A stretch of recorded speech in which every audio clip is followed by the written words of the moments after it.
Studying by yourself can be boring. You'll check your phone or you'll get distracted by going online.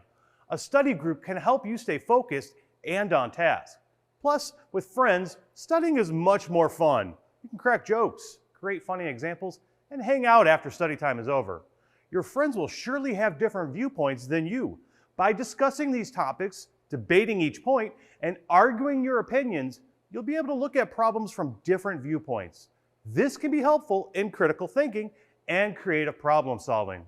Go gather a few friends and try this ASE test prep question together. An engine cranks, but will not start. No spark is present at the end of a spark plug wire with a spark tester connected during engine cranking.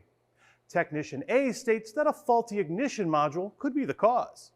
Technician B states that the cause could be a defective pickup coil. So which tech is correct? Is it Technician A, Technician B, both technicians, or neither? The correct answer is both techs. A faulty ignition module can cause a no spark condition, and a defective pickup coil will not provide the signal needed to trigger the ignition coil, so both techs are correct. Good luck on that test.